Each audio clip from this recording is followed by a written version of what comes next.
হিজবুল্লাহর শীর্ষ নেতা হাসান নাসরাল্লাহকে হত্যার দাবি করেছে ইসরায়েল। এক বিবৃতিতে ইসরায়েলি বাহিনী জানিয়েছে তারা শুক্রবার সন্ধ্যায় লেবাননের রাজধানী বৈরুতে বড় ধরনের বিমান হামলা চালিয়ে হিজবুল্লাহর দীর্ঘদিনের নেতা হাসান নাসরাল্লাহকে হত্যা করেছে।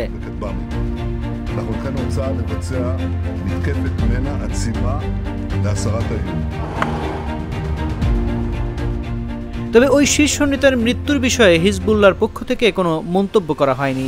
এদিকে আল জাজিরার এক প্রতিবেদনে বলা হয়েছে, এই শীর্ষ নেতার মৃত্যুর বিষয়ে হিজবুল্লাহর পক্ষ থেকে এখনো কোনো কিছু পরিষ্কারভাবে জানানো না হলেও তার সমর্থকদের মধ্যে উদ্বেগ ছড়িয়ে পড়েছে। হিজবুল্লাহর এই শীর্ষ নেতার প্রচুর সমর্থক রয়েছে, বিশেষ করে লেবাননে শিয়া নির্বাচনী এলাকায় তার জনপ্রিয়তা অনেক। সেখানকার লোকজন তাকে বাবার মতো সম্মান করেন। তিনি সেখানে এমন একজন ধর্মীয় নেতা এবং সম্মানীয় ব্যক্তিত্ব যিনি লেবাননের লোকজনের অবস্থার উন্নতি ঘটিয়েছেন। এর আগে ইসরায়েলি বাহিনীর এক বিমান হামলার ঘটনায় ইব্রাহিম আকিল সহ আরও বেশ কয়েকজন সিনিয়র হিজবুল্লাহ নেতা নিহত হন। সে সময় হিজবুল্লাহর পক্ষ থেকে এক বিবৃতিতে তার মৃত্যুর বিষয়টি স্বীকার করা হয়। তবে কিভাবে হিজবুল্লাহর ওই শীর্ষ নেতা নিহত হয়েছেন সে ব্যাপারে বিস্তারিত তথ্য দেওয়া হয়নি। এদিকে তেল আবিবে দফায় দফায় বিস্ফোরণের শব্দ পাওয়া গেছে।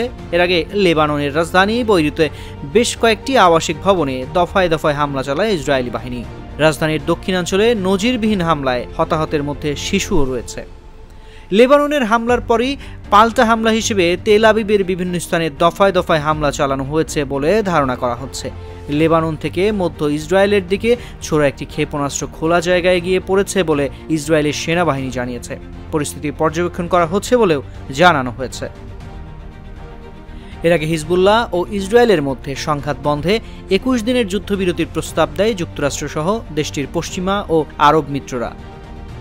তবে তা প্রত্যাখ্যান করে লেবাননে হিজবুল্লাহর অবস্থান লক্ষ্য করে সর্বশক্তি দিয়ে হামলা চালানোর নির্দেশ দেন ইসরায়েলের প্রধানমন্ত্রী বেনিয়ামিন নেতানিয়াহু।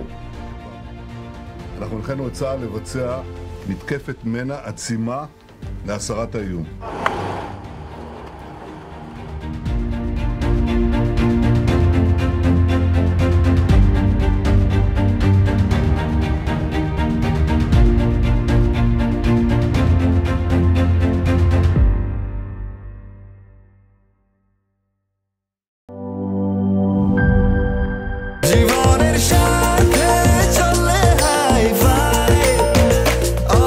স্বাস্থ্যকর অল টাইম, সব সময় অল টাইম হেলদি লাইফ।